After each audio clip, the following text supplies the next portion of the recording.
Jakey and I are going to break down the entire Didn't UFC like that. Vegas. Jacob? That would be my name. Well, you're not 8. At a certain point, you're Jake. So Jakey is my name instead of Jacob because I'm not 8? At this Holy point, shit. My name's Jacob, but you can call me Daddy.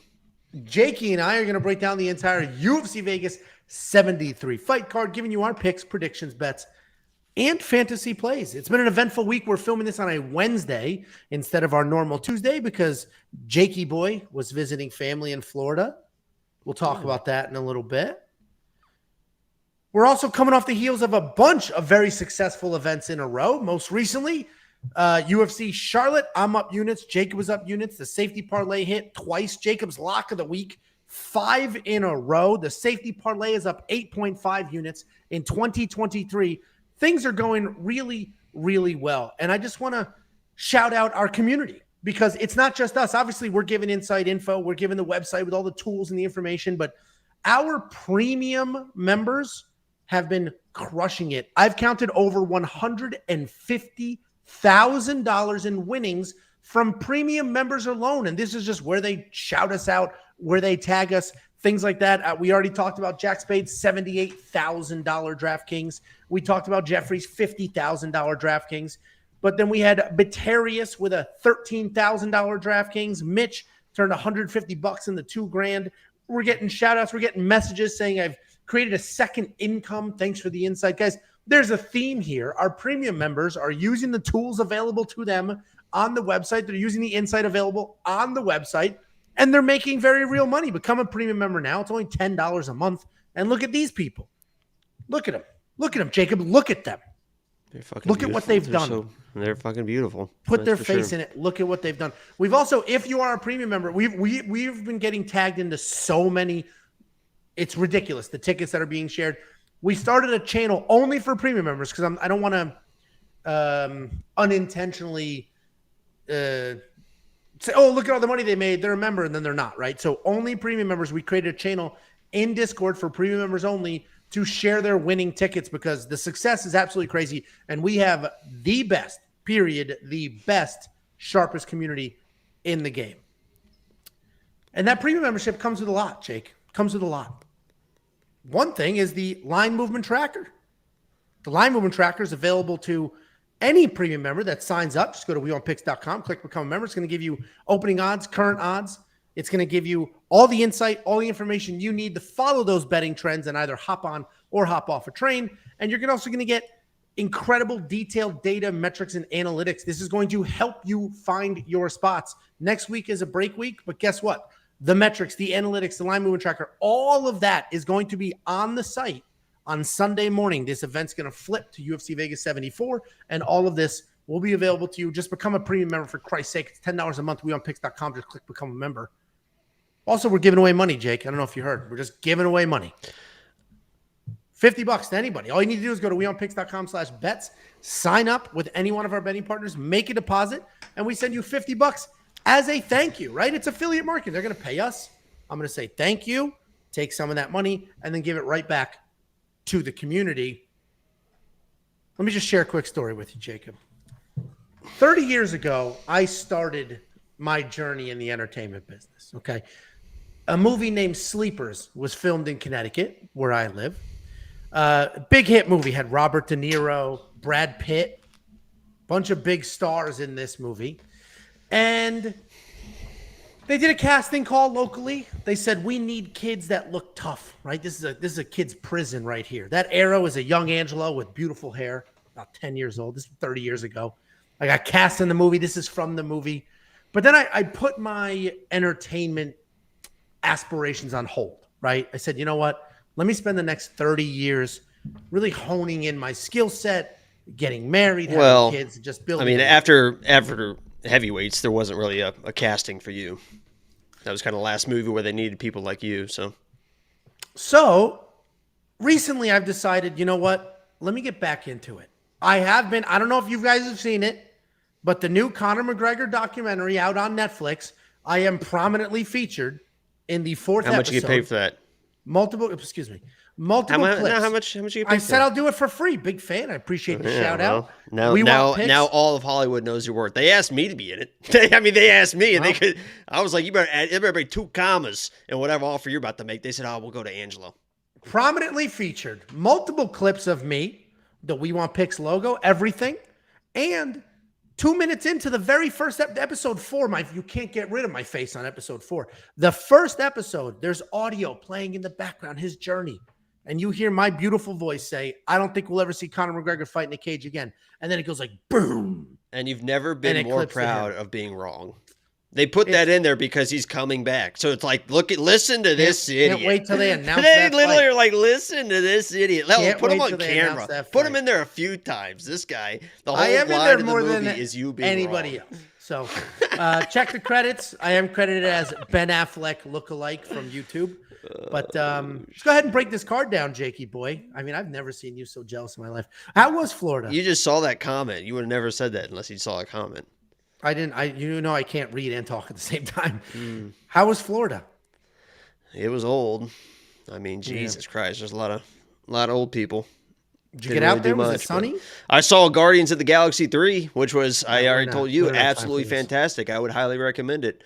And I didn't get the first point score. I'm watching the Celtics Heat game right now. So. Okay. Now, well, we're doing this. Anyway, you don't look very tan, so fix that next time. Joe Tedoro with the $10 super chat. Haven't you been tanning? You don't look. I mean, we're the same complexion. Get out of here. These are white lights, baby. Yeah. Well, I got some in front of me too. I bet.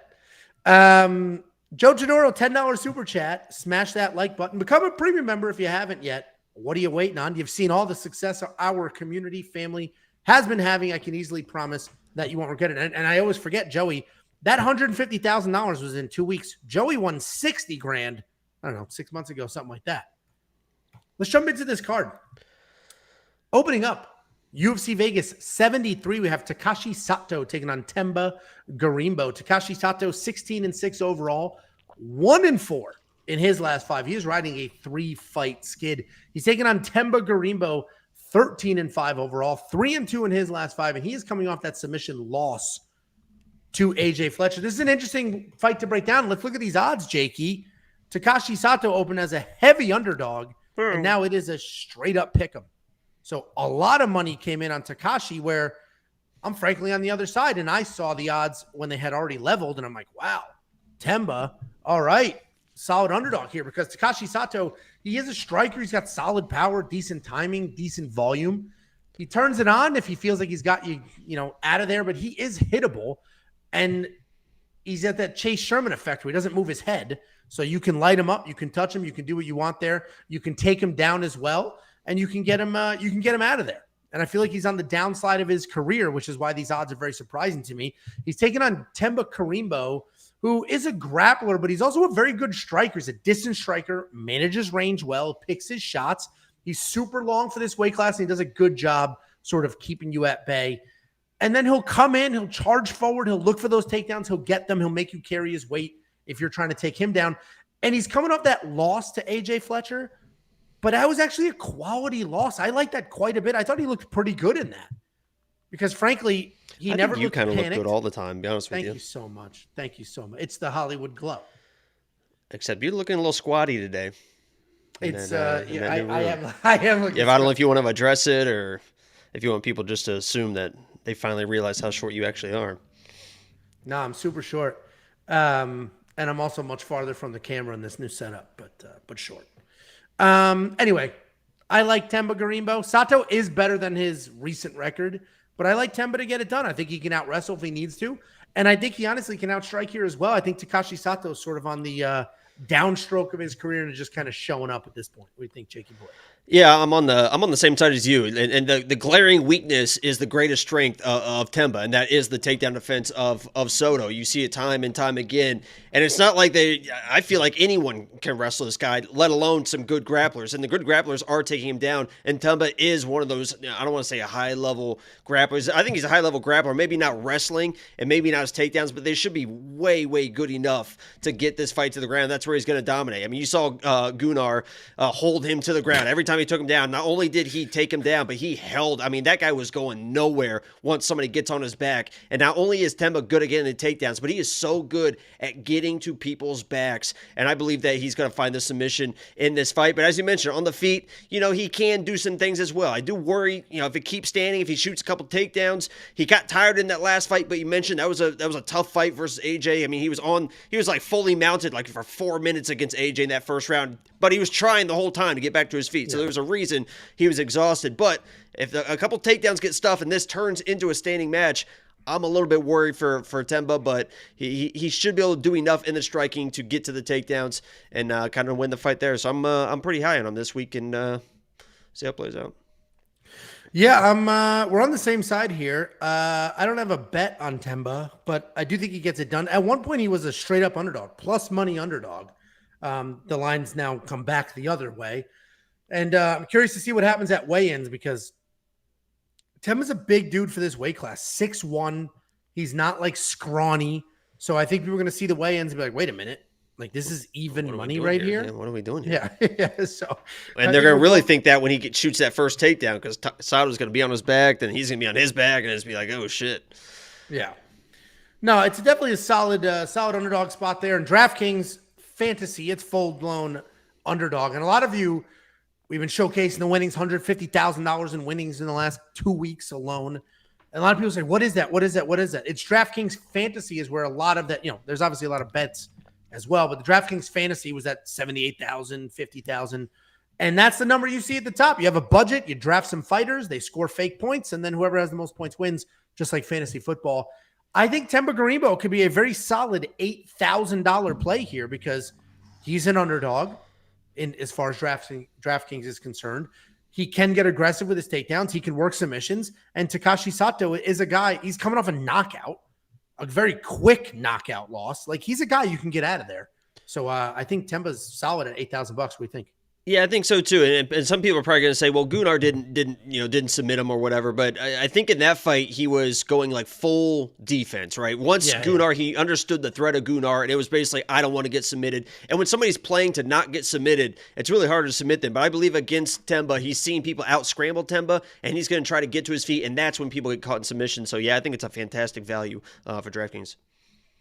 Yeah, it'll be interesting. And if you guys want to check out our full DraftKings Insight information, just go to weonpicks.com, click Become a Member. It's $10. You're going to unlock a DraftKings Optimizer, which will literally build lineups for you. You're going to get the ownership projections, all the insight. We just straight up list our best picks at certain price points, depending on what kind of entry you're going to do. Weonpicks.com, it's $10 a month. Next up, at UFC Vegas 73, we have the massive favorite, Natalia Silva, taking on former Lock of the Week, Victoria Leonardo. Natalia Silva, 14-5 overall, 3-2 in her last 5. She is coming off that decision win over Mandy Bohm, who just, how good did she look last week, huh? What a performance. She had a better performance than you in that documentary. She 100%. She 100%. She had 1996 Angelo from Sleepers level performance in that last fight. Anyway, she's taking on Natalia Silva is taking on Victoria Leonardo, who's 9-4 overall, 3-2 in her last 5. She's coming off that decision win. Oh, Jesus Christ! I read these backwards. Victoria Leonardo just beat Mandy Bohm. Natalia Silva's 5-0 in her last 5. She's riding a nice 8-fight win streak. Listen, Natalia Silva is a massive favorite. She opened as a massive favorite. And then people said, you know what? I know women's MMA is scary, and I still don't care. I'm going to lay even more money on her. And it drove that line all the way to minus 1,000. At this point, you should be doing nothing with her. No parlays. There's no money to be spent on this fight. It's just too unaffordable. But the odds, while anytime odds, it's a fist fight. Any minus 1,000 is always sort of an extreme number, but Natalia Silva's stupid well-rounded. She's really fun to watch. She's will come in there. She will brawl with you while somehow keeping it technical. She has nice, solid takedowns with upper body locks and trips and stuff like that. When she hits the top, she has nice control. She's pretty good everywhere. You can take her down if you really want to, but She's going to scramble. She's going to work well, and she's going to make you pay on every single entry. She's taking on Victoria Leonardo. She's sort of a good everywhere, great nowhere kind of fighter. She does like to come forward as well. She's got lots of pressure. She wraps up body locks. She works you to the ground. Her BJJ is decent, but she'll just make up for those skill gaps with solid pressure. But I don't think that's going to be enough, right? If she's just going to come in here diving at legs, doing anything possible to get Natalia to the ground and try to be a wet blanket, we've seen very good fighters lose like that before, but Natalia is just too active on her feet, too active on the ground. I could see maybe Victoria taking a round, but I think Natalia Silva wins this all day. And don't let the odds fool you. Minus 1,000 means she's basically a guarantee to win the fight, but not finish the fight.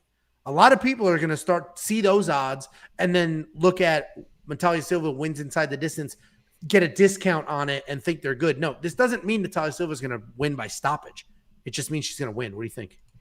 Yeah, because Victoria Leonardo, listen, she was my lock of the week and she lost that fight, but she is tough as shit. I mean, she broke her arms in multiple fights and she keeps trying to fight through that type of situation. So to think that Natalia Silva is going to come in and just run through Victoria Leonardo, I think is a little bit of a stretch. And I'm very high on Natalia. I was one of the only people in the entire world that knew that she was going to come out against Jasmine and dominate that fight. Even on the broadcast, Dominic Cruz like, there's no really film to watch Natalia because it was a long layoff. I was on the Instagram. I was doing the deep dives. I was like, holy shit, this girl's hands are fucking incredible. Her striking overall is absolutely incredible, and she is fast. And she's going to need that speed and that footwork in this fight because Victoria is going to be pressuring forward. At times, she's going to be zombieing forward, throwing wild strikes, but she will keep coming forward. And Natalia did a great job in that Jasmine fight of just keep on just kind of dancing around and footwork and in and out, footwork and footwork. And I think she can definitely do that again, but she's going to have to do that again. Otherwise, Victoria's going to have the pressure, going to be in her face, and maybe it'll get a takedown or two. But, I mean, this should be a Natalia Silva play all the way, but, I mean, this is like a minus 350 in my mind, minus 300, something like that. It's just, maybe I respect Victoria more than I should, but she's tough. Yeah, there's just no money to be spent. The only bet here that you might get some better odds on are Natalia Silva, that our bet online bet that we love so much, the minus 3.5. I'm sure that's juice too. What is that? Minus 500. Yeah, that's not worth it because, I mean, that should hit and that is a discount. And then maybe you can parlay that. But you don't want to bet Natalia Silva inside the distance because, as you mentioned, Victoria Leonardo's super tough. You don't want to bet Natalia Silva by decision because she could win. There's just too many things going on here. The odds are too ridiculous. Just, it is what it is. And it's not worth adding her to a parlay because you're going to add 10 cents to your winnings. So why introduce risk when you don't need to? If your sports book has that minus 3.5, I know Bet Online does. If you're allowed to parlay that might be a parlay piece. What do you think about that? That should hit. Yeah, I mean, well, you're not going to give up 2 rounds. And it is Vegas. We're back to Vegas judges, thank God, after the last debacles the last few weeks. But I don't know. There's no reason to force bets. I mean, this is one of those cards too, guys, that I kind of wanted to say this before it got started. To me, it seems like there's so many fights on this card that the people are almost identical to each other. And then there's so many fights where there's completely contrasting of each other. And it makes picking the fights and betting fights really, really hard. Because if one person has their game plan go that way, they're definitely going to win. But if the other person has their game plan, they're definitely going to win. And the other ones are so closely matched that be careful on this card. No reason to force a bet on Natalia. I opened my quick picks by saying this is not a great card to bet. We've been killing it. You and I have been absolutely killing it. The love we've been getting is amazing. My request to everybody is, all the love you're sharing, all the comments saying thank you, we appreciate that very, very much. If we have a bad week, don't flip that switch. Because I'm seeing comments from people, screen names I recognize, like, great job, guys, you made me a ton of money. Those exact same people, you have one bad night, you useless bastard. It's like, what the Jesus, Mary. Anyway, take all the winnings that you've had these last couple of weeks, put 75% of it aside. Just bet just a little bit this card. It is tricky. I do think I found some solid spots. You see my new Chase Hooper bet today? I like it. We'll talk about that when we get there. If you want to unlock all of my bets and Jacob's bets in the safety parlay, which is absolutely dominating, hitting at over 70% clip. That's a pretty surprising one for you. We'll talk about it. I'm not saying it's bad. I'm just saying it was surprising. Especially because it didn't pay out last time. All right. WeWantPicks.com. Click become a member. Tease. What a tease. Huh? There goes my nipples. Dun, dun. There they go. Well, speaking of. Next up. At UFC Vegas 73, we have former bodybuilder Chase Hooper taking on Nick Fiore. Chase Hooper 11-3, overall 2-3 in his last 5. He is coming off that TKO loss to Steve Garcia. He's taking on Nick Fiore, 6-1 overall, 4-1 in his last 5. He's coming off a short notice loss in his UFC debut. This is one of the more polarizing fights on the card. Chase Hooper, in a lot of people's minds, is either a phenomenal BJJ guy or just an absolute dweeb that doesn't belong in the cage. Frankly, I think he falls somewhere in the middle because he does have wins in the UFC. He has shown us that he can get a win like Ryan Hall over an actual adult MMA fighter in the largest organization in the world. All right, Chase Hooper is not over at this point. He's also shown us that he's pretty tough outside of his last fight. He's gone in there. He's taken some beatings. He's continued to come forward. Stuff like that. But while that remains true, it also remains true that he's a straight up BJJ nerd. Like he's just a skinny little dweeb with no real power. He has a knockout on his record. That doesn't matter. Just ignore the hell out of that. And sorry, Josh just texted us and it threw me off. Josh, if you're watching this, you know I cannot multitask. Is the text about the stream? Is there an issue with the stream? It's so bad. Okay. Anyway, that's Chase Hooper. He's taking on Nick Fiore. Nick Fiore is a solid grappler. He is a BJJ black belt. So he already is coming in here with the exact same strengths as Chase Hooper. But Nick Fiore is a little more willing to bang, a little more willing to exchange, super tough guy. He's got a real nice step-in jab. And he's not a striker by trade, but he's very accurate and has solid pressure. If you remember, he's coming off that loss in his short notice UFC debut to Mateusz Rebecki. But he didn't look that miserable in that fight, considering what those circumstances were. I mentioned this in my quick picks, but I'll do it again here. When I'm able to watch the fights, right? I got little kids, depending on start times and all that. I can't always watch every single fight live. Casual. When I am able to watch, which is such casual, such a stupid insult that the internet loves. It's so fucking stupid. It just pissed you off, so it does its job. I'm not built for the internet. That's the problem. Anyway. When I'm able to watch the fight, I take notes. Like on my laptop, I'll take notes because I want to write down exactly what I was thinking in that moment. Would you like to hear my notes for Chase Hooper in his last fight? If we must. Absolute clueless pussy on his feet. Those are my notes in his last fight. And then my notes for Nick Fiore in his last fight were accurate with his strikes, had issues with Rebecki's forward pressure and power, came out composed in the second, and actually got a takedown very tough. So, we got two ways to look at this.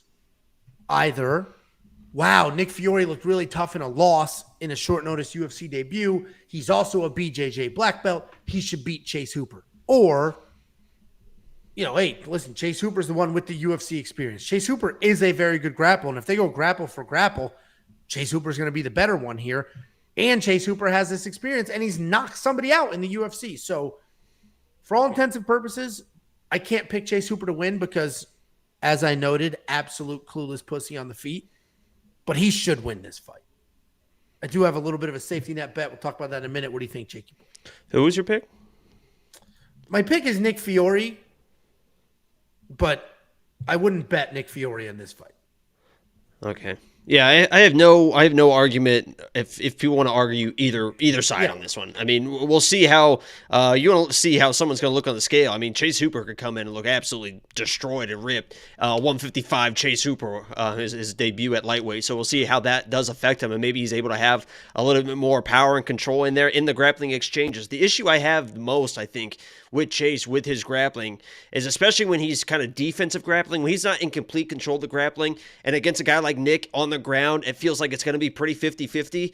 He's one of those leg lock guys, and I can't stand the guys that are always going for leg locks because I'm not sure why that was funny. Brian Hall's a leg lock guy. Ryan Hall completely mounted and dominated Derek Minner in his last fight. I mean, completely controlled him. Almost had arm triangle, was completely mounted. I don't want to leg lock. I mean, what are you talking about? You're right. He sucks at leg locks.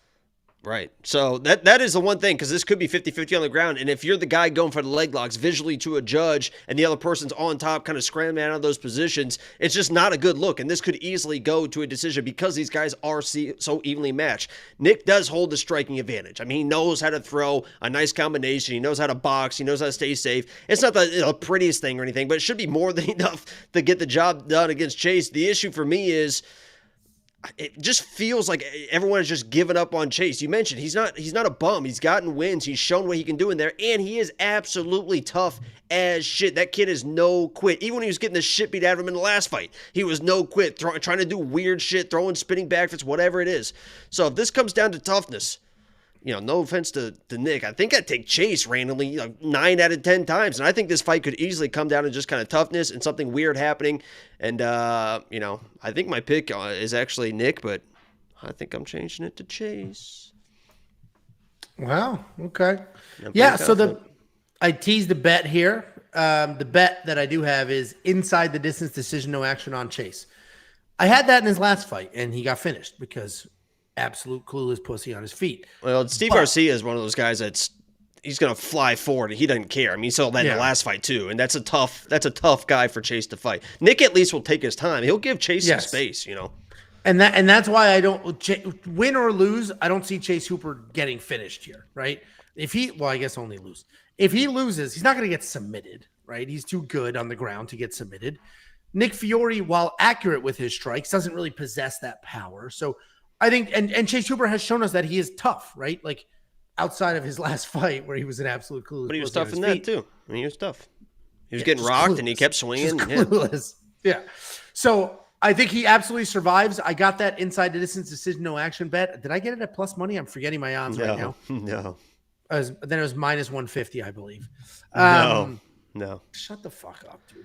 It's minus 110. I mean, I'm telling you exactly. Oh, okay. Even better. Jesus. Right, thank you. Well, you said shut the fuck up. What a joke. I mean, the fame going to the head on this guy is really. We see it growing. I'm trying to walk the dog before, and it's like, Jesus, just leave me alone. Paparazzi. You know who's? Have you met anyone else famous yet? Tell us a story. Never. You know what's? You haven't been to one of those parties on an island somewhere? Not yet. You know who Andrew Dice Clay is? Not yet, huh? You know kind of went over your head, didn't it? That one kind of went over your head. Yeah. Do you know who Andrew Dice Clay is? No. Is that the your Dice agent? Man? Oh man, I wish. Anyway, he famous comedian in the 80s, was like selling out arenas. He was huge. He has this his TikTok is just him going up to strangers being like, all right, you want to pick? All right, I'll take a picture. Is that the old guy with the glasses? Yeah. But he's like, where he's like, oh, I don't. I guess if you want a picture, we can take a picture. We'll take a picture. Okay, I didn't expect, but we can take it. And they're like, what the fuck is this guy doing? They have no idea. You want the picture? Every now and then he'll get somebody like Dice, and they'll know who he is. But anyway, that's gonna be me. All right, guys. All right, fine. I'll take just some kids on bikes. I'll take the picture. Always with the kids with you, huh? It is a little odd. If you want to see that Chase Hooper bet that I just gave you for free anyway, just go to wheelmanpicks.com, click become a member. It's $10 a month. You would have saw that bet the minute I placed it. Please become a member. Fuck. Yeah, I'll stop talking about it. We're over 2,000, so once we get to 5,000, I'll stop. If you're not a member, just fucking do it, please. Just for the support, honestly. You need to fund my trip to Hollywood. We're doing it. DraftKings 7,900 on Chase or no? Yeah, I'm so confident. Yeah, I don't know. I don't see a finish either way in this fight, frankly, because they're both very good grapplers. That's both their strength. Neither one of them are very good strikers, so there's probably not a finish here at all. Nick Fiore showed us how tough he is. Chase Hooper has showed us how tough he can be. I don't know what I'm going to do in DraftKings here, but I'll probably leave these guys off it. Although Chase is appealing in the sevens there, but without a finish, I don't see much going on. So I'm probably going to leave that alone. Cool. We have a super chat from Quint a little while ago. $5 says, good evening. He yelled it at us. I'm late. Whoops. Was watching Hall versus Love. Speak of the devil. Thank you very much. Happy birthday, buddy. Quint. You going to wish him happy birthday? Happy birthday. $2 from Quint. I love Ryan Hall. Thank you again. And $1.99 from Sam Pierce. Will Chase accept or defend takedowns? Ooh, an actual pertinent question. Did you get the other Sam Pierce one? I think you missed the big one. Maybe there's one after that. No, I must have missed it. Hold on, keep going. Anyway, hold on, I'm going. There's not another Sam. Oh, there it is. I think Chase defends takedowns. He doesn't like to grapple off his back. What do you think, Jakey boy? I've seen him defend takedowns as well. It depends on how the fight's going. I mean, if it's early in the fight, he hasn't been hit in the face, he'll probably just defend or try to reverse it, or maybe like try to jump on the dude's back or whatever, do something weird that Chase would do. But if he's getting hit in the face, he's probably going to try and just go for a heel. I mean, that's just the fact of the matter. That is possible. The other one from Sam Pierce, $4.99, up $1,300 from last week. Thank you, these two looking dummy thick. And the We Want Picks Premium. Thank you so much. Oh, moving boxes all week. You really are feeling good about yourself, huh? Throwing that arm. You're glowing a little bit. Look at this. Has a smile left your face at all today?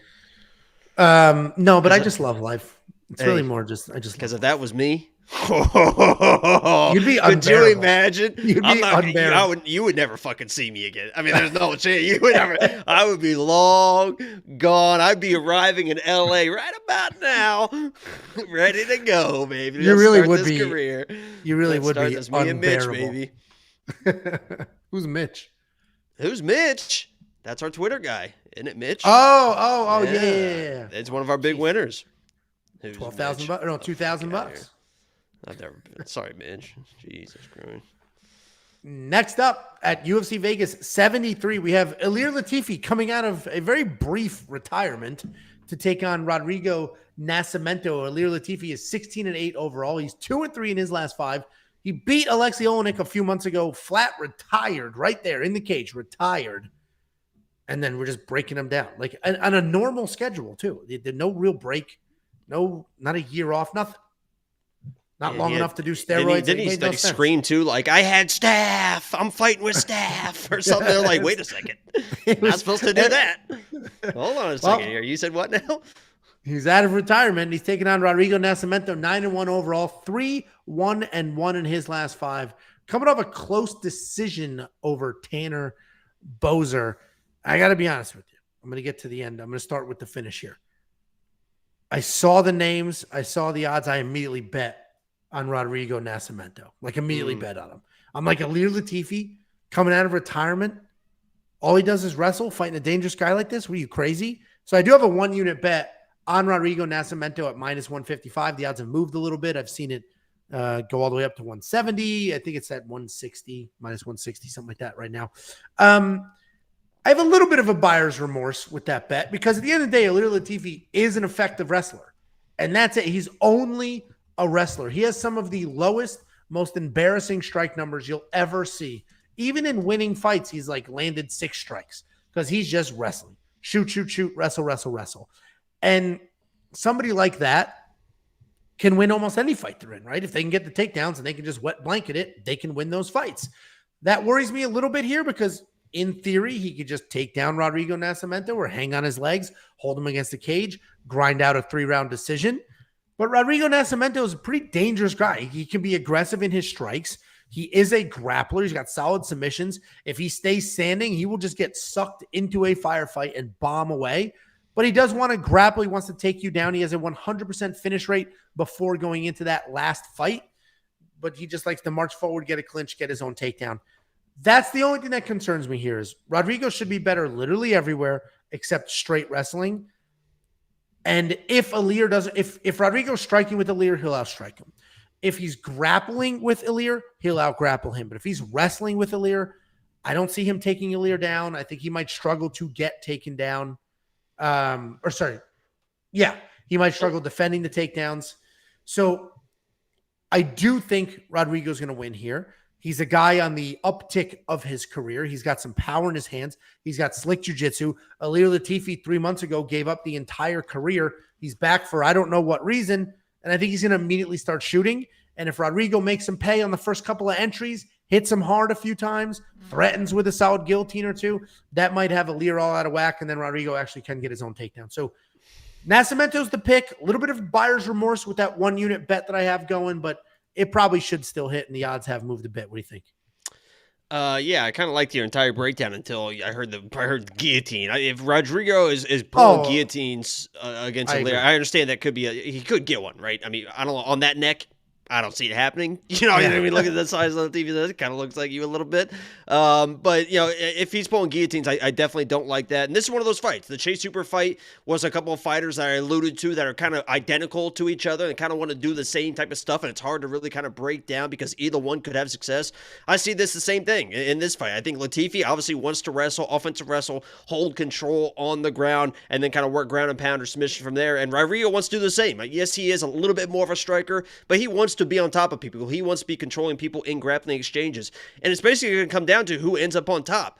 So if Ilir is coming in and he's the aggressive one and Rodrigo is tired of defending and maybe he does try to want to use his jiu-jitsu, you know, I pray to God he does not do that because I think he can kind of out-athletic this guy and almost just kind of out-big him. I mean, he is just a bigger guy than Latifi, and I think that's important in this matchup where they're both going to try to out-wrestle each other, out-grapple each other, and I think that slight edge and athleticism, kind of speed, power, strength, and size kind of gives Rodrigo that edge in what should be some interesting and maybe some lackadaisical grappling exchanges. So I'm on Rodrigo as well, but you know, this is one of those fights where it's like, yeah, I could definitely see, you know, Latifi getting a takedown every round and winning. So it's like, I can just stay away from it.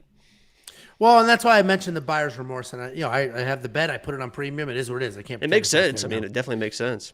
Well, and honestly, I got phenomenal odds. I got a minus 155. It's minus 194. I thought it was a little. It almost doubled, right? I mean, that's math. So, and DraftKings is very confident in him at $9,000. Not spending that. I'm not spending that in DraftKings. But we are both on the Rodrigo side. And honestly, Ilir Latifi, he just beat Alexei Olenek, but it wasn't pretty. And that dude's 45 years old. Yeah, he was kind of just letting him get takedowns at that point because he just wanted to be on the ground and was comfortable in his jiu-jitsu and stuff. So, yeah, and he's literally 45. But Rodrigo Nascimento is a big guy who has hands, cardio, has a USADA fail. I wouldn't mind a win and then a USADA fail here as well. Like, do what you got to do, pal. I don't care. I'll take my money. Aggressive nipples. That's the steroids, I'm assuming, because those are huge. I think they're not sagging. Born with the areola size. I think those are they're just not sagging. God made. Good for him, man. Good for him. He was blessed. I guess. He was blessed. You're not going to touch DraftKings, I assume, right? That'd be foolish. Not DraftKings or those nipples unless he asked me to, because consent is important. Very. WeWantPicks.com. Click become a member. Next up, at UFC Vegas 73, we have Orion Cosce returning after a little bit of a layoff, and he's taking on Gilbert Urbina. Orion Cosce 8-1 overall, 4-1 in his last 5, coming off the first decision win of his career. He's taking on Gilbert Urbina, 6-2 overall, 3-2 in his last 5. He's coming off that tough finale loss to Brian Battle, but if you remember, I believe he lost in the semifinals as well and was only in the actual finale because there was an injury there. So kind of riding two losses. Lost to Trayshawn. Yeah, kind of riding 2 losses in a row here. But this is essentially grappler versus grappler matchup. And Orion Cosce, he's got impressive strength. He's got powerful wrestling. His fight IQ is a bit shoddy. His chin is also a bit shoddy, but he's a grinder. He's going to pressure forward the entire fight. And as long as he's not chasing finishes and relying on and instead is relying on his technique and relying on positions, he should do pretty well. He is coming off the first decision win of his career, which was nice to see because we hadn't seen him go the distance before. And it was over Blood Diamond, who is not very good on the ground, but is very dangerous on his feet. And Orion was able to avoid all of those troubles. He was completely outstruck, but he didn't get knocked out. Taking on Gilbert Urbina, as I mentioned, he's also a very good grappler. He's pretty competent on his feet as well, really high striking output with more than 6 significant strikes per minute.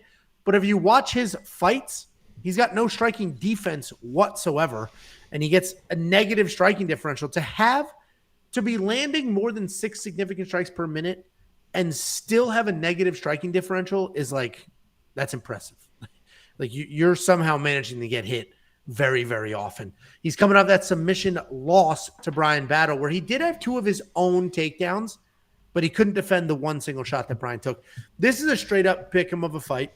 I'm surprised that it hasn't fully become a pick 'em, but the odds have tightened quite a bit, right? Gilbert went from a 2-1 underdog to basically even money. Minus 115 now. Minus 115, minus 105. It's almost there, baby. It's tightening, and it should be a pick 'em. No, like a tighten.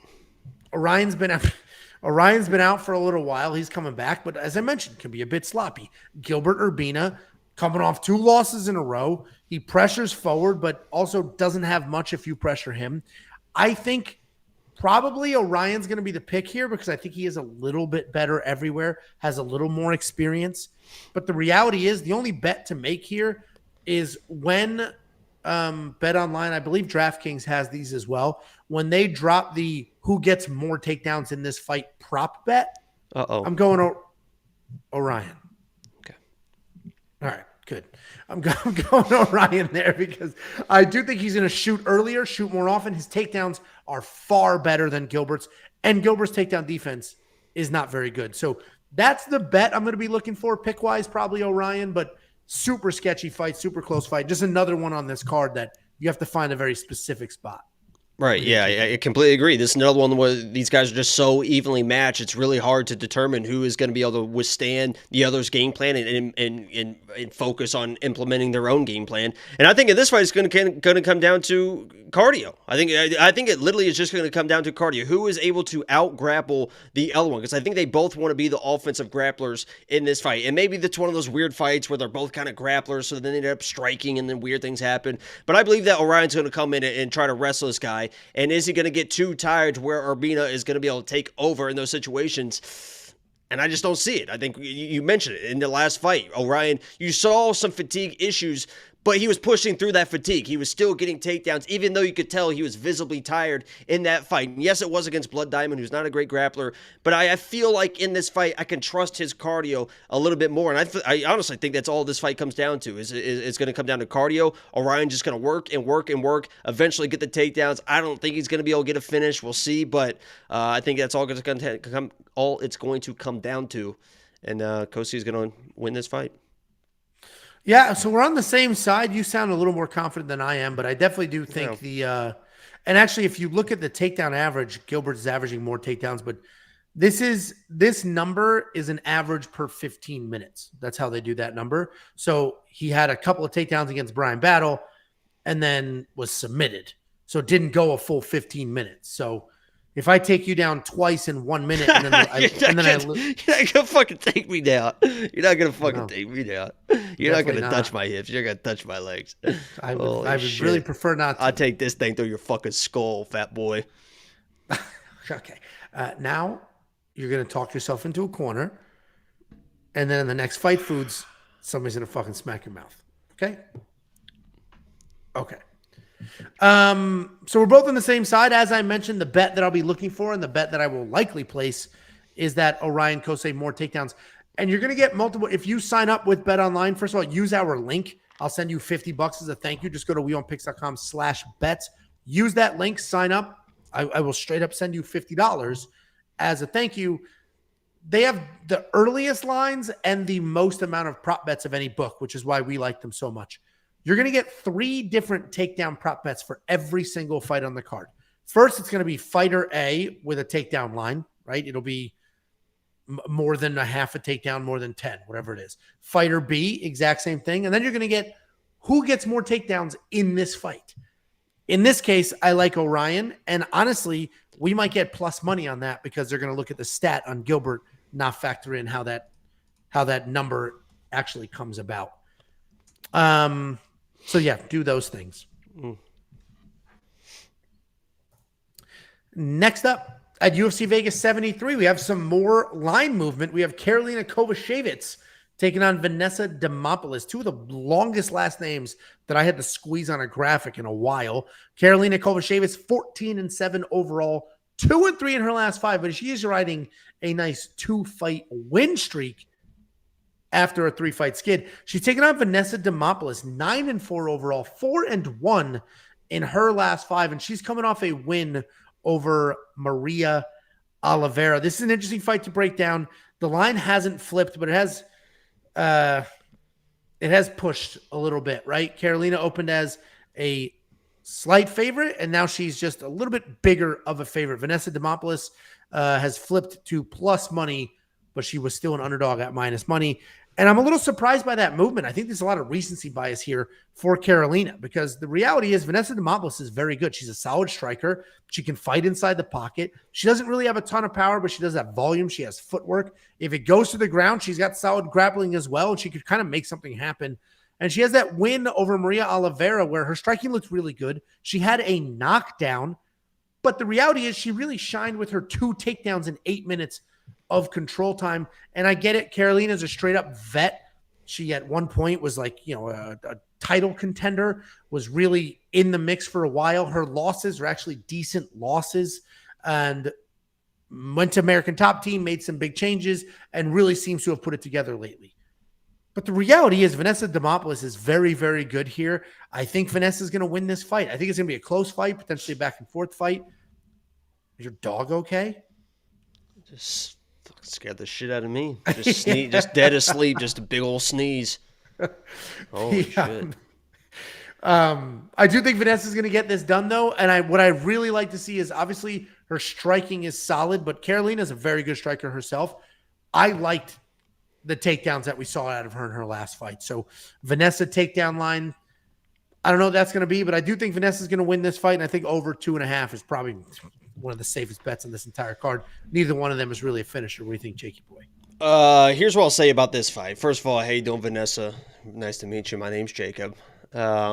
I think that this is a carbon copy of the main event. You have the savvy veteran in Karolina, just like the savvy veteran in Angelo Hill, who can kind of do everything right, but isn't great at anything, not a real power or finisher threat, versus the grappler. I mean, that's exactly what Mackenzie Dern wants to do. That's exactly what Vanessa wants to do. They're both kind of dogs. They will march forward. They're not the best strikers, but they can kind of do enough in the pocket. But the difference is Vanessa actually has takedowns. I mean, Mackenzie Dern does not have takedowns.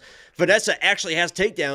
Mackenzie Dern is a minus 170. I have no idea why Vanessa Demopoulos is the underdog in this fight. I mean, she's an absolute pit bull inside the octagon. She is nonstop, in your face. I don't think Karolina is going to throw anything in her way to get kind of respect from Vanessa. Vanessa's going to march forward. She's going to be trying to shoot takedowns. She's going to be probably getting takedowns. And if not, I think she can even win the striking exchange just from the damage she can do, the pressure, and the volume that she can lay on a girl like Karolina. So I agree. There must be some recency bias because Karolina did look good in her last matchup, but I think Vanessa's an absolute dog here, and I can't believe that she's a dog in this fight. And I think that she can either get this to the ground, maybe find a finish, or just kind of out-tough her to a decision win. So I'm pretty high on Vanessa. Well, when we talk about recency bias with Karolina, don't forget, that was a sketchy scorecard. A lot of people think she lost that fight against Silvana Gomez Juarez. So it's not like she went in there and dominated. And she was losing the striking exchanges. She had to go to her wrestling. So I'm surprised by the recency bias, and maybe it's just her resume, right? They're giving her a lot of credit. And she is tough. She is very good. And like I said, she seems to have put things together recently. But you and I both on the Demopoulos side, and just surprised about that, honestly. And $7,700 in DraftKings, you're going to need some underdogs. This is going to go to a decision in all likelihood. But I still think that's solid money because DraftKings, takedowns are 5 points, control time scores. Every single strike, whether it's significant or not, scores well. So when you get somebody like Vanessa who's got high striking volume and potentially takedowns with control, I think she's going to score decently well here if she wins, and $7,700 is a good price point. What do you think, Jakey boy? Yeah, it could be. Sorry. You know where I got that from? You ever see that show Superstore? It's a very good show. Nope. Oh, it's a great show. It's like I don't know. It's like a Office, but at Walmart, essentially. But the first few seasons, there's this kid, one of their boyfriends is like such a turd, and he's just, this is the worst story in the world. Great character. He goes, beep, beep, beep, beep, beep. He always does that. Watch the show if you haven't. Great show. Great show. Great show. The problem is you youngsters, you TikTok generation, you don't have the patience to watch sitcoms anymore. And it's sad. It's very sad. Sad. You skipped a few donations, by the way. Let's hit them. Sorry, the live chat's flying, and when I'm reading my notes, I don't see the chat. Did I skip it? No, only one. From Matt R, Angelo equals a cute little cat. Thank you very much. There's a $10 as well. It's way up there, like 3 fights ago. Oh, everybody hold. I already no, there isn't. Oh, there it is. From John. Oh, you know what? I didn't get the real notification. Just this. John Newquist, $10. I know better. It's an emoji. Real close. It's you were real close. You got. I bet in your mind you read to flying, and you're about to start just reading it, and you stopped yourself. So I'm learning. My agent was like, "Listen, you got to clean that shit up if you're gonna get the bigger gigs." No more teleprompters. Anyway, pair character flying in the air with a red cape and smile on his face. Thank you very much, John. Shout out to the pair character. The first time I read that, I thought somebody was calling me fat. Next up, at UFC Vegas 73, we have Maheshate taking on Viacheslav Borshchev. Mahechate's 9-2 overall, 4-1 in his last 5 years, coming off that grappling loss, which I knew was going to happen. Made some money on that. To Rafa Garcia, he's taking on Viacheslav Borshchev, 6-3 overall, 3-2 in his last 5. He's coming off back-to-back grappling losses, like fights, but he was just completely out-grappled. This is, I think, some of the, not the most line movement on the card, but the biggest flip we have had on this card. Maheshate opened at -140 favorite. He is now a +135 underdog. He's very young at only 23 years old, but he does have a ton of composure. He likes to stay sort of composed. I hate using the same word twice like that, but he is a fun, creative striker. He can hang in a firefight, or he can dance around, fight a technical kickboxing match. He does mix in sort of old school traditional martial arts as well as like new school flashy style techniques. If you stay in his face, you can have success. So he does a good job managing distance if he wants to.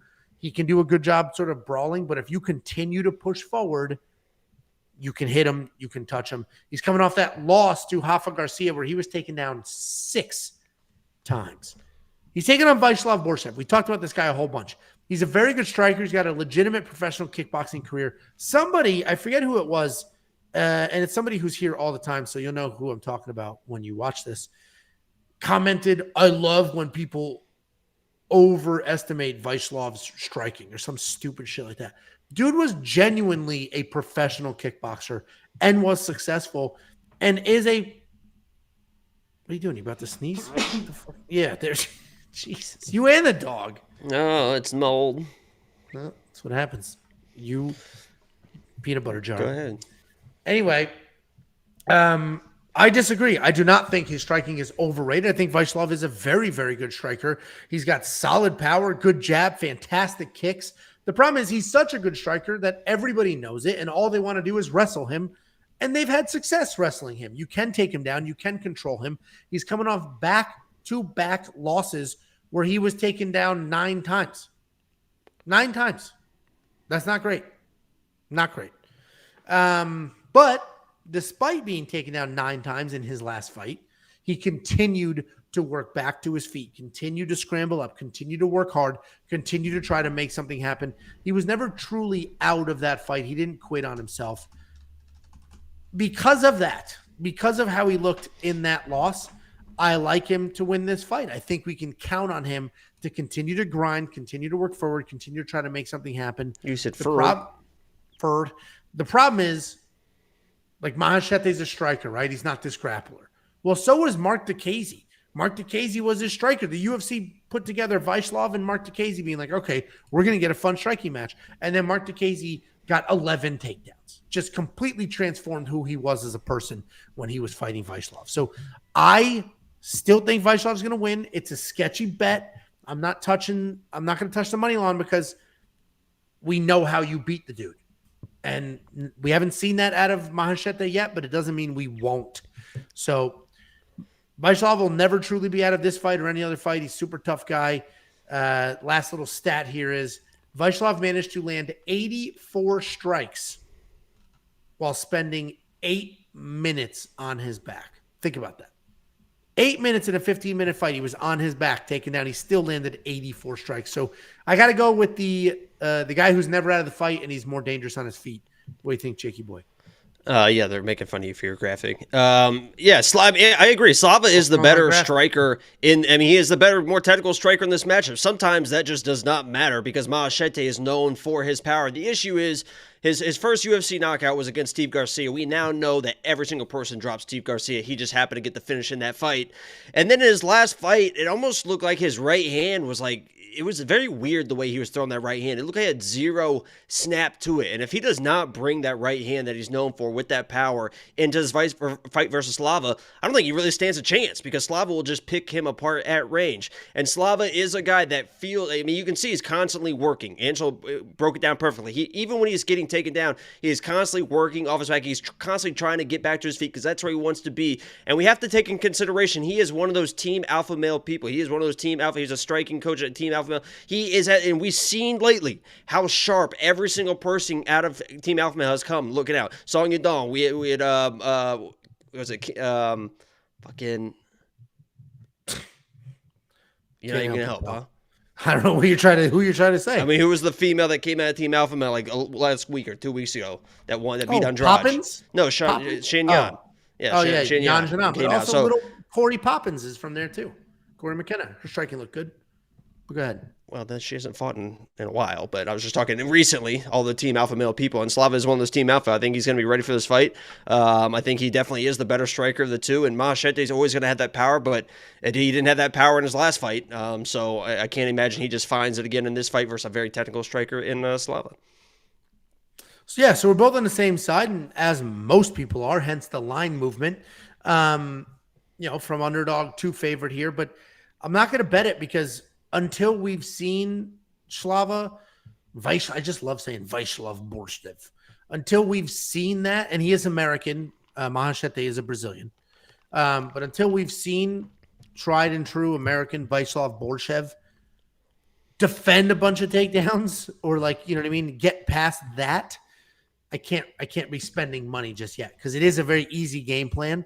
And if you've got the cardio and decent takedowns, at least up until this point, you can take him down and get it done. So, that makes DraftKings very interesting. And there's only 12 fights on this card, which makes all of this super tricky. What are you going to do anything with DraftKings in this fight? Nah, it's too close. I mean, this is another one of those fights where, they're kind of the same type of fighter. They both want to strike. They should welcome the striking because, as you mentioned, they both can kind of get taken down in the last few fights. So we'll see how it plays out. It'll probably turn into Slava shooting takedowns. At this point. Yes, it is crazy. And I don't know if you knew this, Jacob, but in New Zealand, they don't have what people call sarcasm. They're an island completely secluded from all sarcasm whatsoever. That sucks. Next up at UFC Vegas 73, we have Michael Johnson taking on Diego Ferreira. Diego Ferreira, 17-5 overall, 2-3 in his last 5. He is riding a 3-fight skid. He's taken on sort of a surging Michael Johnson, 21-18 overall, 2-3 in his last 5. But he is coming off a nice underdog win over Mark DeCasey. And Michael Johnson, I don't know how long a lot of you have been watching MMA. I know there's a whole bunch of people that really started with COVID. And then since then, the sport's really been blowing up. But Michael Johnson has been around forever. He's a pretty good guy, right? He's fought a ridiculously tough competition slate. And you might look at, 21-18 versus 17-5. This dude has 18 losses. He might suck. But that's a bad assumption because all of his losses are essentially quality losses. The Beneil Dariush, that dude's probably fighting for a title this year. Nate Diaz, when Nate Diaz was young and good. Khabib, Justin Gaethje. Most recently, a short notice, very split, very close decision to Jamie Malarkey where he knocked the dude down. So point being, Michael Johnson is much better than his overall record, better than his recent record. He's a well-rounded guy. He can wrestle if he needs to, but for the most part, he's a decent striker. He does have some knockouts on his record. Somebody in the comments was like, you said he has no power. He has not. Anybody can knock anybody. It's a fist fight, right? That can happen. But for the most part, me out. when you think, I would love When we get Say to something. 20,000, Say something and put your chest into it when you say it. I want you to look me in the eye and say it like a man. the camera eye or the No, eyes look that I right at the see camera and tell me what you want to say. I would love to punch you square in the mouth and watch you fold like a lawn chair. And the only reason I haven't done that is because you'll just never show back up. The only reason you haven't done that, whoops, because it's like this. I like this. I just parry it. Oop, oop. Just like that. You're like a cat with a ball of yarn. Oop. I mean, that's all. You punch. And I'm coming right over the top. I don't even turn it over. Just right over that. Straight right down. over the top of that right hand. And you're fucking squealing like a pig. Well, why don't we put it up for vote and let the chat decide if you and I should just do a fun boxing match, a charity boxing match, or just money for each other. Fuck charity. I mean, if you want to let's go do down that. that path, Angelo, they I don't would let you love wear to. shirts in there. Yes. Okay, no problem. Let's do it, Jacob. When would you like to do that? I can be ready. I'm ready right now. July so you tell me. of July 24. Okay. That's okay. Hey, fine with me. July of 24, guys. July of 24. It's in the books. Look Get at the the Rocky odds. theme song going. Get the Rocky theme song going. Take my edit from the Conor McGregor documentary and let's give Jacob a comeback story here. Comeback. When am I coming back from? Come on your bag. Cancer. You had cancer because you're allergic to the sun. Michael Johnson's a pretty good striker, busy guy, doesn't have true one-punch knockout power, although he does have a knockdown against Jamie Malarkey. He did have a nice knockout recently as well, but he's really a busy striker, technical guy, true veteran, can work in takedowns when he needs to. He's taking on Diego Ferreira. Diego Ferreira is a very good BJJ guy. He has power in his hands. Even though he is a grappler, he does have a nice striking differential of 5-3 and a very low takedown accuracy of only 24%. His striking has evolved over the years. He's won sort of striking only fights, right? He's won some fights, decisions where he didn't get his grappling going. He is on a 3-fight skid. And again, a lot of people just pull up Tapology and make quick assumptions. He's on a 3-fight skid. The dude lost to Gregor Gillespie, who's a nonstop expert. What? How did you just say that name? Gregor Gillespie. Mateusz Gamrot, nonstop wrestler. And Benil Dariush can be a nonstop wrestler sometimes as well. He was taken down a combined 13 times. This is a very different fight, right? Michael Johnson, while he can get takedowns, that's not going to be his game plan. So now what we have here is Michael Johnson, who's a busy striker, taking on Diego Ferreira, who is a powerful striker with terrible takedowns. So we're going to end up in a striking match. And then do you think Michael Johnson is going to land more strikes, be the more technical striker, have the better footwork? Or do you think Diego's power is going to matter? I like Michael Johnson. I think Michael Johnson's going to get the win here. Last little fun fact here. Diego Ferreira is the older fighter. Michael Johnson has been around forever, has fought everybody, was on like season 5 or 6 of The Ultimate Fighter, something like that. He has been around for an incredibly long time, and he's 2 years younger than Diego Ferreira. So I know a lot of people want to talk about Michael Johnson's old, and not older than Diego. So I like Michael Johnson to get the win. I think he gets it done. What do you think, Jakey boy? Yeah, I kind of treat Michael Johnson when I'm breaking down fights and when I'm betting fights too is almost like a Johnny Walker. I mean, you just don't know what's going to happen in a Michael Johnson fight. He could come out looking fantastic. He could come out look like he's never fought before. But anytime you have those type of fighters and you get them at plus money, it's probably good value because Johnny Walker literally could beat anybody in the world when he fights. Michael Johnson, when he is fighting at his best, can probably beat almost every single person in the world. So, yeah, I think everyone, I've seen a lot this week of Michael Johnson, lock of the week, Michael Johnson, plus money. He's my lock. He's my underdog play. I get it. I mean, it's probably good value, especially against an older guy in Diego. Diego should welcome this matchup because he's not going to get out-grappled, like Angelo mentioned in the last few fights.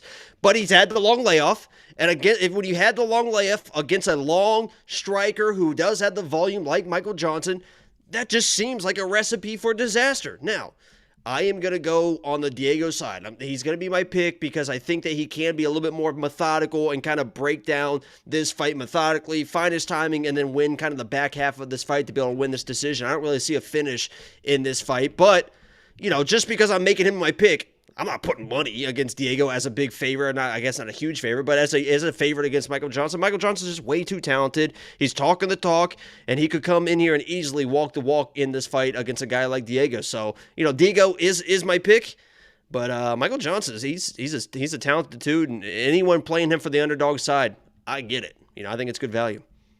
Yeah, I mean, I didn't put my money where my mouth was. This is such a sketchy card, and I'm a big believer in why take the. We have been making money the last, I don't know how many events in a row that we've just been doing really, really well.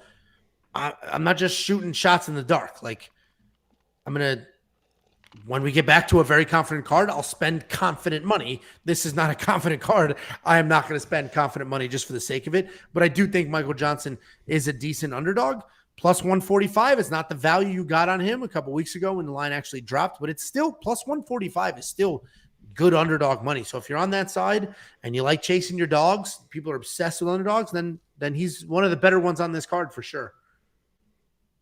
He's probably top 3 underdogs on this card, and this card's loaded with underdogs. He could be the top one. He could be lock of the week. Tune in tomorrow from the lock of the week. You just picked against them, but sure. Well, therefore, I may spend that $7,500 in DraftKings. I just have to dig a little deeper into his historical scoring because I don't expect any takedowns out of him, and I just want to make sure, is his volume actually there enough to score well, right? Let's say he does win. I'll get the 30 for the win. How many significant strikes versus regular strikes, and what does that look like for me? So I'll take a look at that, but I am leaning – I mean, that's a 7 in front of that number. So I'm leaning that direction. Too many question marks, probably. Yeah, the problem is there's only 12 fights. It's 24 fighters. You need 6 in your lineup. That's a quarter. 6. Anytime we eliminate a fight, that's 2 people gone. Bye. I've won our DraftKings league like 5 weeks in a row, haven't I? I just beat you. Did you? Because you didn't. Well, I beat you last week. Okay, there you go. Just beat you. Well, just as a relative term. And when I got home, when he picked me up from the airport, there was a little bit of that going on. WeWonPicks.com, $10 to become a member. You're going to unlock the picks, the bets, the tools as well. This is so much about the tools and the information available to you and how it empowers you to make your own decisions. WeWonPicks.com, just $10 a month. Next up at UFC Vegas 73, we have a very interesting fight. Couple of bangers here. We got Andre Fialho taking on Joaquin Buckley.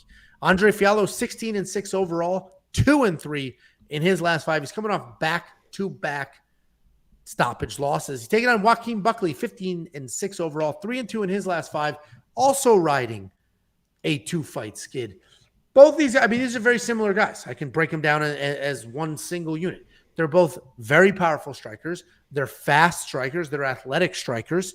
The difference between the two of them is Andre Fialho, he'll come in with a double jab, sort of heavy leg kicks. We haven't seen takedowns out of him in the UFC, but he does have them. But he does have a negative striking differential, 3-6. This dude has hit 6 times for every 3 that he lands. And he's coming off the TKO to Muslim Salikov. Before that, full-blown knocked out. He only landed 17 significant strikes in 3 rounds against Salikov in his last fight. Where Joaquin Buckley, on the other hand, while he is a powerful striker, he's going to come in, he's going to do a really nice job working your body and then come into your head. He's going to mix up the strikes. He does not only headhunt. He will come forward with sort of a versatile attack style. We've also seen him work in takedowns as well. He took down Duraev, took down Abdul Razak Al-Hassan a handful of times, but he is coming off that second round flatline knockout loss to Chris Curtis.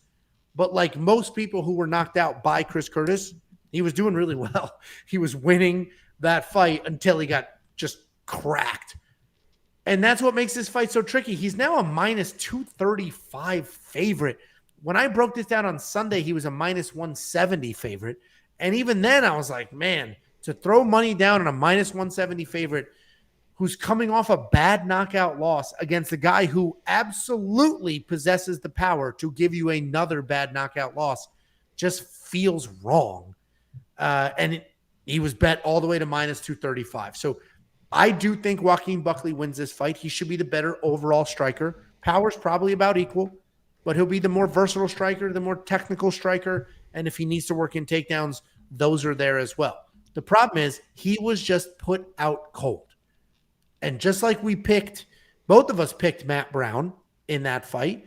And I basically cited Court McGee was just knocked out cold. Your chin doesn't just magically recover that quickly, especially as you get older. And it's a little different because Court McGee's a good amount older than Joaquin Buckley, but Joaquin was just put out. And I don't know what that's going to look like, how that chin is. So he's definitely the pick. He's the much, much better fighter pretty much everywhere. But I don't know if I trust the chin after that loss against a guy like Fialho with that kind of power. But Buckley is the pick. Does not go the distance. Probably a decent bet here. What do you think, Jakey? Yeah, this is definitely, I think Buckley is the play for pretty much everything that you mentioned. I feel like you kind of called Fialho an athletic striker, and I just don't see that. I think that one of the things that gives Buckley the advantage in this fight is his athleticism, is its quickness, it's footwork, it's in and out, it's his wrestling, it's his faster striking. But this is a wait and see. I mean, just because Buckley should win this matchup, I think he can win this matchup. This is a brand new weight class coming off a terrible knockout. It's just a wait and see. Let's wait and see what Buckley is going to do at this new weight class against somebody that does possess power. And one of the things that Andre does better than anyone is get hurt and then hurt people. And the last couple fights, it hasn't worked out. But there is a world where Joaquin gets a little zealous, right? He's got him hurt. He's coming in. He's rushing in. He's feeling good. New weight class. They can't touch me. They don't have the power 185ers. And then Fialho staggered off the back fence, comes in and just flatlined Buckley, almost like we saw Phil Hawes just a couple weeks ago or last week, whenever it was. So, yes, Buckley is the pick. He should get it done, but let's not start putting him in parlays just yet, guys. Let's save our money line bets for him. Let's see how he does, and then we can start loading up on him. Because it's not like you're getting good value, right? It's not like he's coming down to 170, just got knocked out, and it's a pick 'em fight, but we definitely think, I mean, he's ballooned to 230. Let's wait and see. He is the pick, but let's be smart. You know what's funny? You know why I think his odds are going this direction? I don't know shit, right? This is just my assumption here. I think it's such a sketchy card that there's very few people on here that people are like, yeah, he should win that fight. And they're forcing some of this action. And Buckley's probably one of them because he should absolutely win this fight. Confidence level, pretty confident, but not with the money. And I think that's what's happening. People are like, yeah, all right, I need to, who else should I bet? I need to put somebody else in this parlay. Buckley should do it. And I think that's what's driving the odds because I don't think just straight up objectively, if you're not forcing bets, you could look at this for all the reasons that we've said and be like, yes, minus 200.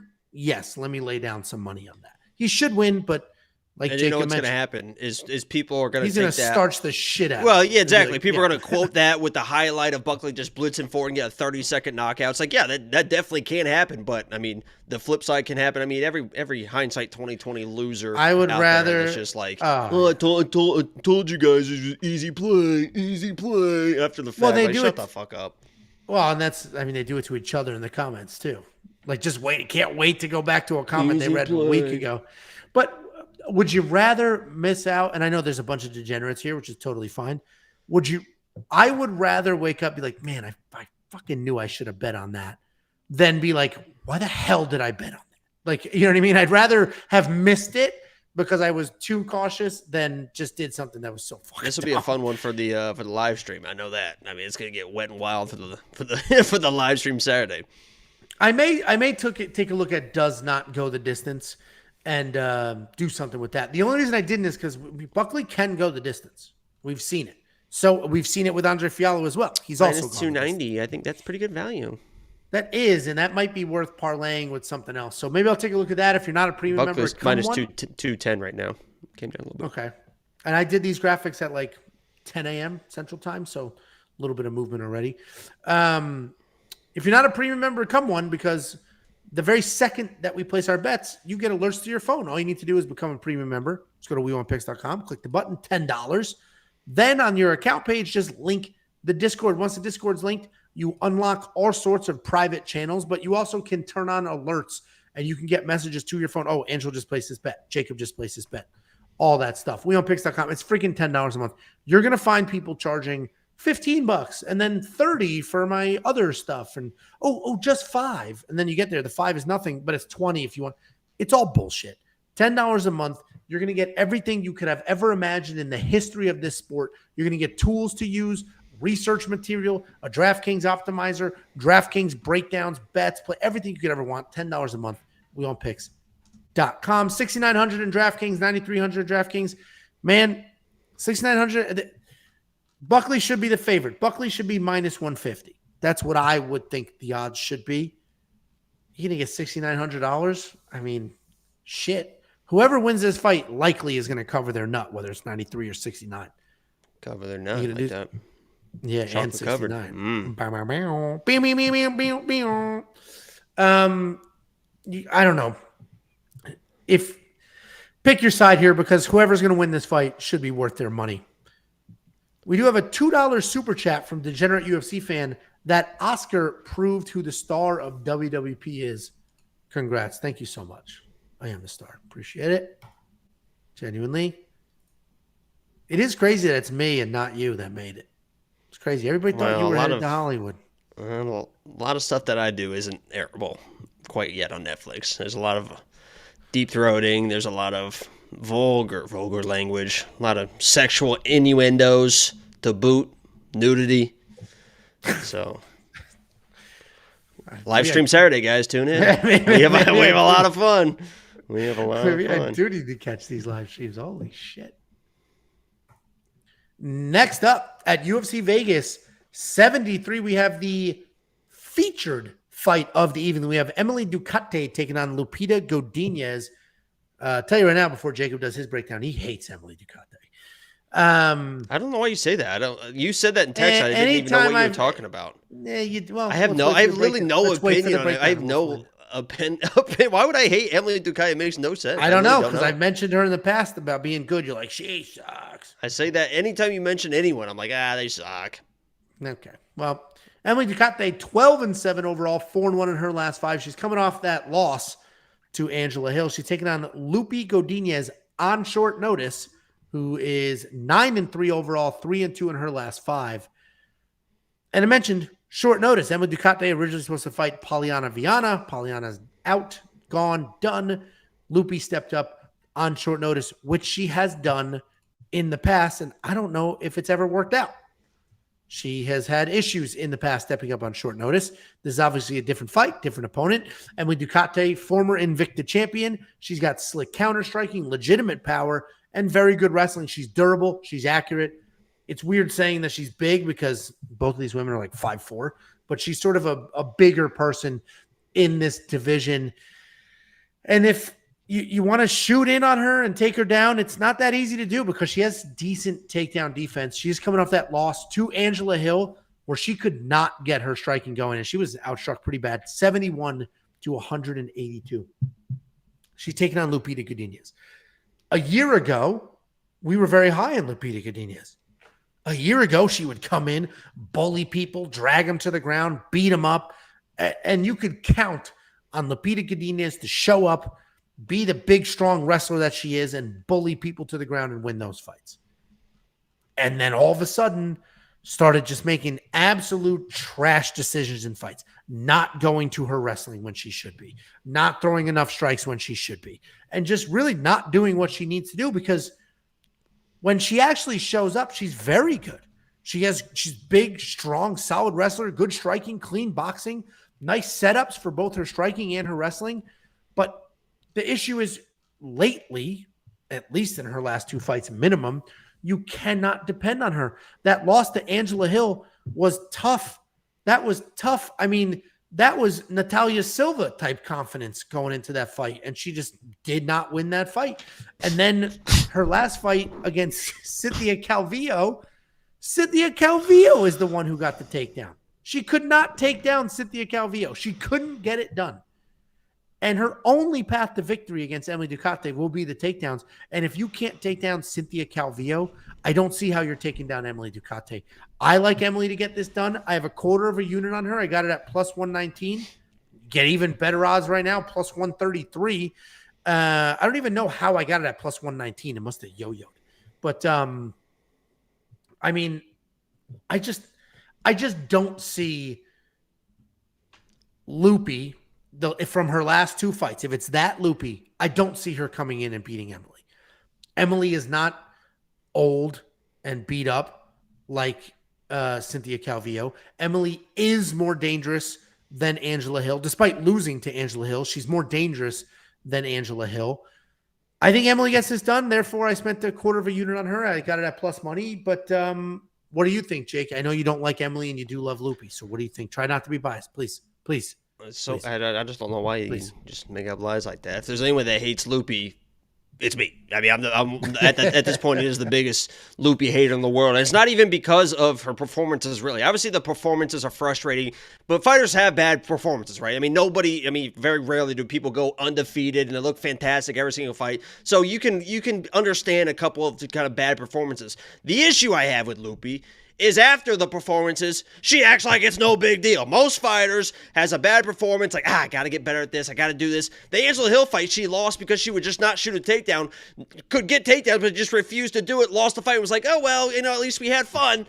And then last fight, barely beat Cynthia, who she should have just fucking steamrolled, gets to the post-fight, or they announced the winner, split decision. She's like, ooh, like feeling good about herself, dancing. It's like, you're dancing, you barely beat Cynthia. What are we doing here, Loopy? Listen, if Loopy came in and fought up to her potential, she should be the biggest favorite on the card versus Emily. She should be minus 400, minus 500, besides Natalia. That we both agree that line is a little bit crazy, but she should be minus 400, minus 500 versus Emily. She is everything Emily is, but has the power advantage and has the wrestling advantage in this fight. They are both kind of the carbon copies of each other, and the issue is Loopy in her last few fights has kind of relied on her power because she kind of hurts girls early and then just keeps throwing bomb after bomb, completely abandons her wrestling. So that might happen in this fight. You can't trust her.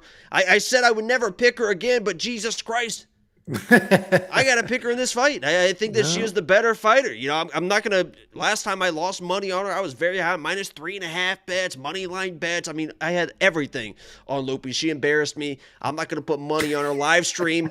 Should be interesting. We might do something weird on the live stream here, but Jesus, man, I guess I'm picking Loopy again. What's couldn't be me. Fool me once, shame on you. Fool me twice.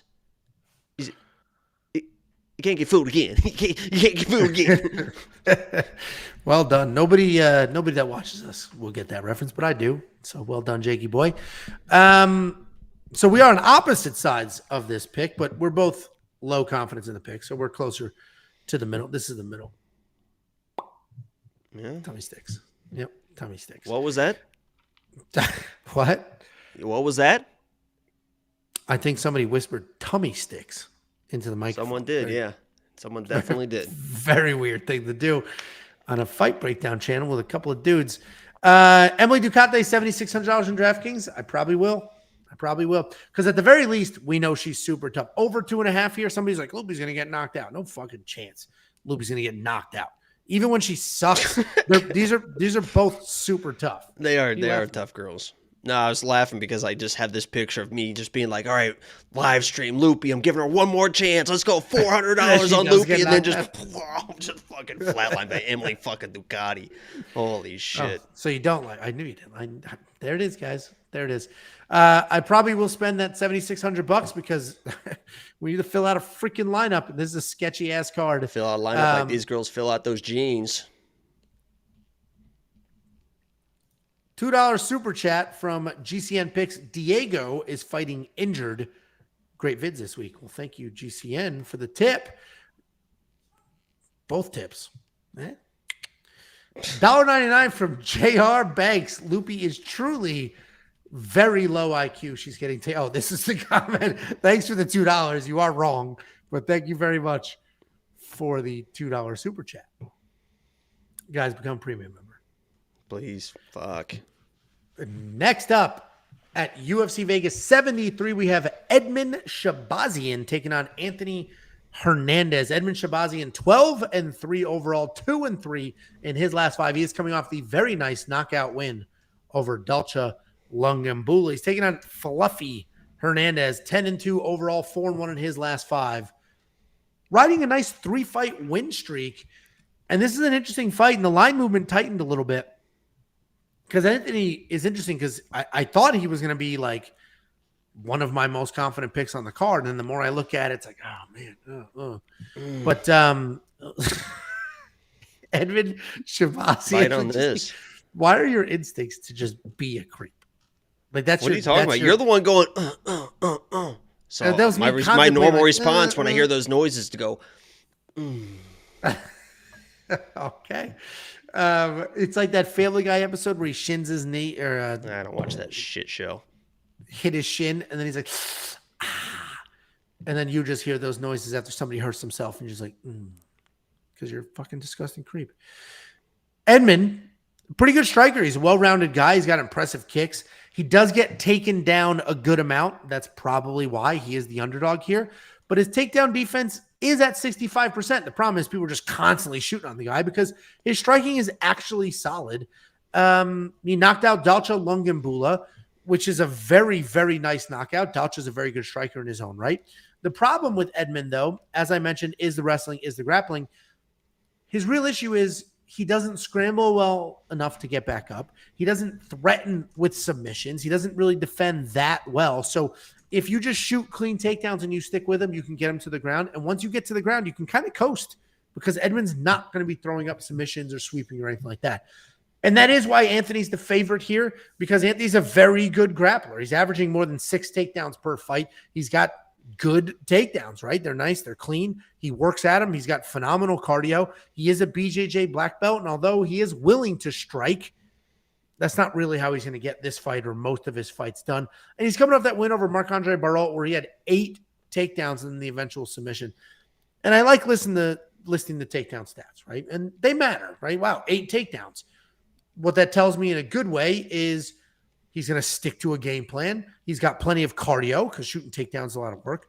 But what tells me in a bad way is dude stood up 7 times, or actually give him 2 for rounds. So he stood up 5 times. You let him up 5 times. And that is always problematic. If you go look at a guy like Islam, he's only averaging like 2 takedowns per fight. Not because he sucks at wrestling, because he has phenomenal control. Anthony Hernandez does not have good control, which is surprising because he's a very good jiu-jitsu guy. I do still think Anthony's going to win because this is almost a perfect recipe for him because Edmund gets taken down, and when he does get taken down, he's not really scrambling. He's not threatening with submission. So this could be one of the very few fights where Anthony could actually hold somebody down. But if for some reason he struggles with the takedowns, for some reason Edmund's been able to get up, no problem. Edmund's going to be the far, far better striker, the more dangerous guy, and could get this done. But Anthony's going to be the pick and a confident pick on a pretty sketchy card. What do you think? Yeah, I'm not as confident, but I agree he should be able to get it done. I know this is one of those fights I kind of alluded to where it's kind of clashing styles. Obviously, Edmund wants to keep this standing. He wants to keep the range. He wants to strike. And Anthony just kind of wants to blitz and get the takedowns, get the control, and try to work for submissions. You know, he can't keep people down because he just is so aggressive with those submissions. He just will constantly lose positions. He is submission over position. There's no doubt about that. Edmund is a guy that came in young, kind of got beat up early, but you can kind of see the progression in his game. You definitely can see that he is getting better. But as far as being the better striker, which I don't think there's any question that he is the better striker in this matchup, when I'm watching him, and I understand there's a lot of people high on Edmund Lock of the Week. I posted a poll. Edmund had a lot of votes for Lock of the Week. The underdog played this week as one of the most locked underdog plays. I'm just not seeing something that jumps out on film. Yeah, I think he's going to be the better striker, but I don't see incredible speed. I don't see incredible footwork. I don't see incredible power when he throws. I see a very, very good striker and a better striker than Anthony Hernandez, but Anthony is just so resilient with those takedowns and with the grappling exchanges. You kind of need something. You need to have the speed to kind of beat him to the punch. You need to have the power to get the respect, and I just don't see anything when I'm watching Edmund that like pops out where I'm like, oh, wow, he really is good at this. A number of things. He just seems like a very good technical striker, and against a guy as resilient as Anthony, I don't think it's going to be enough. Even as a good striker, he kind of dances around. You can kind of pressure him. He's a little bit low volume. I think Anthony can get this done, with the pressure, with the takedowns. And even if he can't keep him down, I think it's going to be more enough. And Edmund is not going to have enough in the striking kind of match the pressure. So I'm going Anthony. I'm not full in. I almost want to be there, but I understand that he's not going to be the better striker. And Edmund has been improving fast. I think this might be the best Edmund we see, and it still might not be good enough against the resilience of Anthony Fluffy Hernandez. And you mentioned he is a young guy, and some of these guys, their candle burns out a little too soon because they get rushed. A candle in the wind. Or they learn on the fly and they rise to the occasion. So I do think Anthony Hernandez wins. Like I said, contrasting styles, and I just think Anthony's takedowns are going to be good enough to get down to minus 190 now. Yeah, so it's moving. But again, sketchy card. People probably just forcing spots and making stuff happen. But no money for me on this fight, but I do think Anthony gets it done. At one point, I did consider him for the safety parlay because it's such a dicey card. And I was like, nah, I can't fucking do that. So I didn't. I mean, he's a tough dude. I mean, even if he's losing the striking exchange, he's going to be. Yeah, he's Fluffy's a tough dude, man. Yeah, his whole. The only reason anybody knows his freaking nickname at this point and who he is because Rodolfo Vieira just beat the brakes off of him in the first round, and then gassed, and Fluffy ended up submitting him. And good for him. If I was Fluffy, I would have a picture of that submission in every room in my house. A guy as high level as Rodolfo, and you submit him. I don't care what the circumstances are. Literally every single room. The first thing I want to see is me submitting Rodolfo. I mean, his name is like when I submit you, the black belt killer. Okay. Well, should we do? Is that before or after there's a grappling match before or after the boxing match? What do you want to lose? An arm? You and I are boxing. I'll let you choose. Do you want to lose an arm or a leg? A leg. I'm not going to choke you out. I don't use these things. Take a leg. They're basically just for show. They're basically just for show at this point anyway. It's like, are these tights? No, my leg's just black. I don't use it. Like gangrene. I'm just twisted off like a zombie. Sat on the toilet too long. This is what it looks like now. What do you want from me? Holy shit. Well, anyway, $6,800 in DraftKings. A lot of you are very, very confident in Edmund. So that's good money. Oh, big yawn there, huh? I'm so fucking tired. Holy shit. We just moved on Monday. Too much success. He's already burning out. Next time, you know what happens. You know what the next step is when you get a little bit too tired. Here comes that booger sugar, baby. Get you going. It'll get you going. Yeah. Next podcast, Angelo will be like, Sato, we want Big Sato, guys. This is amazing. I'm doing the live streams now, baby. I'm doing the fight companions. I mean, what do you think you're going? No, we moved on Monday, so I've just been schlepping boxes. Moving again. 10 minutes before this stream, Tiffany was like, can we move this stuff in the playroom? I was like, are you serious? I was like, come on, you're going to move a sectional couch 10 minutes before I go live? Have 5 different backgrounds on during this channel. It's been a wild 2 years. This should be it, though. This should be it forever. I'm excited for you to come over. It's a nice place. Yeah, I don't think I will. Anyway, $6,800 in DraftKings and 94. The problem with this pricing is $9,400 in DraftKings sounds absurd, but when Anthony Hernandez wins, he gets those 8 takedowns, and he scores like a freaking champ. And therefore, if you think Anthony Hernandez wins, he's probably worth your DraftKings lineup. So I will have him in mind. But if you're on the Edmund side, man, $6,800 is incredible value for a guy that just knocked out Dalcha Lungambula. So if you're on that side, it probably makes sense for you. And become a premium member. I mean, even at $6,800, if he wins, I don't think he's gonna finish a guy like Fluffy. I think he's just gonna have to outstrike him, do some damage, and he's kind of low volume, man. Even at $6,800, I mean, he might only score 60, 70 in a win. Yeah. I'll check that out in our DraftKings breakdown video on Friday. Next up at UFC Vegas 73, we have the brand new main event. This fight was supposed to happen last week.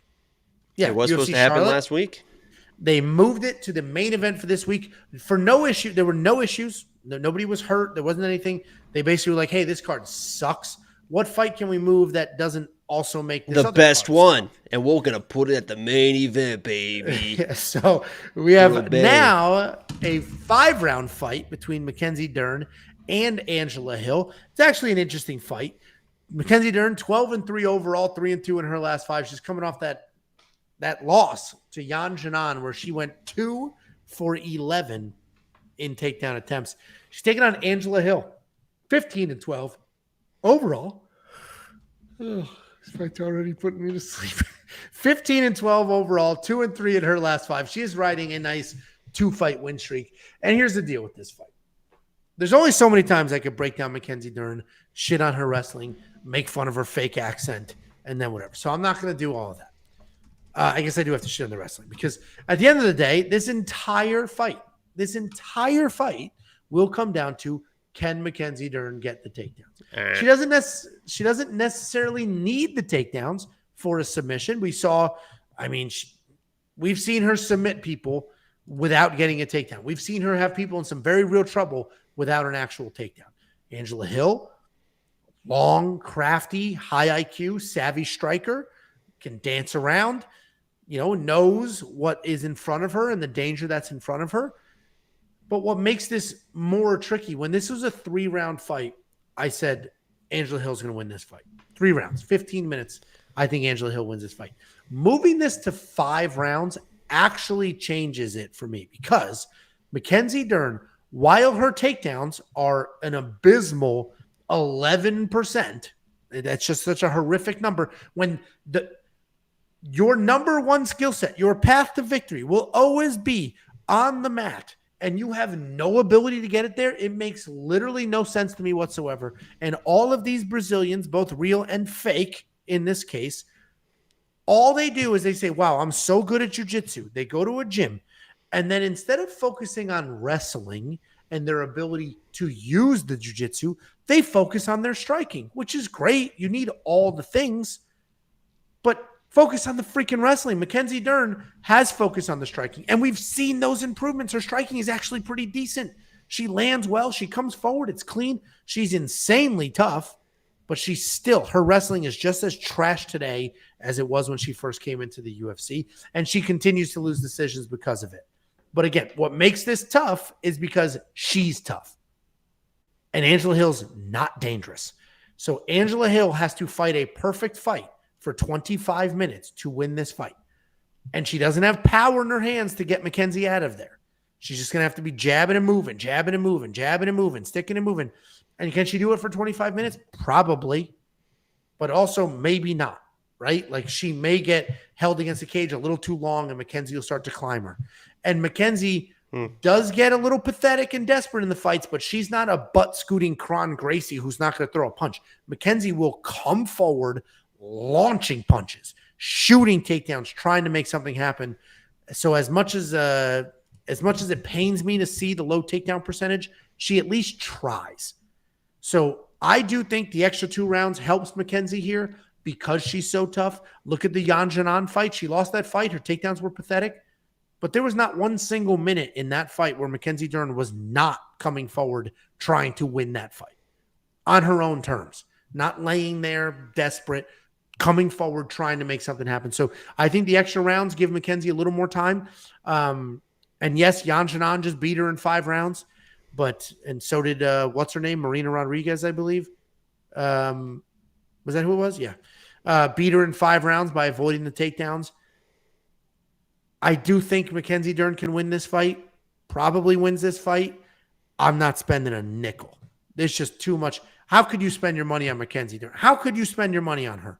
After what she's done, how could you do that, Jake? Why are you spending your money on her, Jacob? Why? I'll tell you why, and then I'll tell you why I kind of regret that decision as well. But it is a play for premium. So if you're a premium member, you can check out that. Go to WeWantPicks.com, become a premium member. It's only $10 a month. But Mackenzie is a dog, man. I mean, she is an absolute dog. She is absolutely relentless. She is going to be, and this is no disrespect to Angela, because Angela Hill is a very tough girl herself. I think she's going to be the tougher fighter in this matchup. You mentioned the Yan Jinan fight, 5 rounds. She threw over 300, almost 350 total strikes in that fight against a girl that was a much better striker than her. She did the same thing with Marina Rodriguez. I mean, just absolutely. You okay?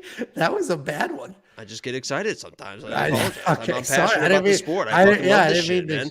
I mean, you try to shit on me by trashing my bet before the fight started, so I just got a little amped up and ready to go. I actually didn't even know you had that. I thought I was going to get it. What? I didn't bet on her. And then you're like, I did. It's like, oh.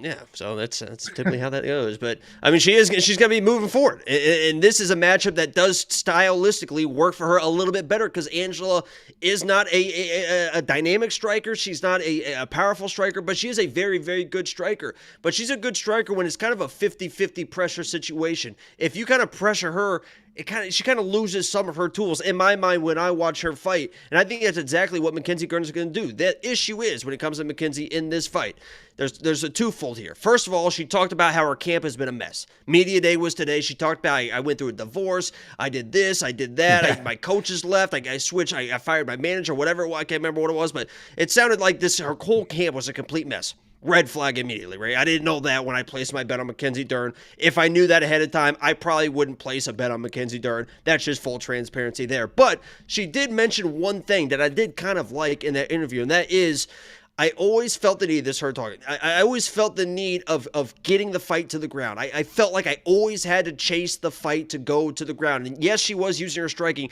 but it was always to kind of get in those clinch positions, try to work takedowns in those positions. Now she's starting to realize, hey, you know, I don't necessarily need to force the takedowns like that. Let's let them come naturally. Let's kind of lull them to sleep. And now, this is not the quote anymore. I'm just saying this is probably her mindset of let's just kind of go through the normal flow of a fight and see if the takedowns will present themselves.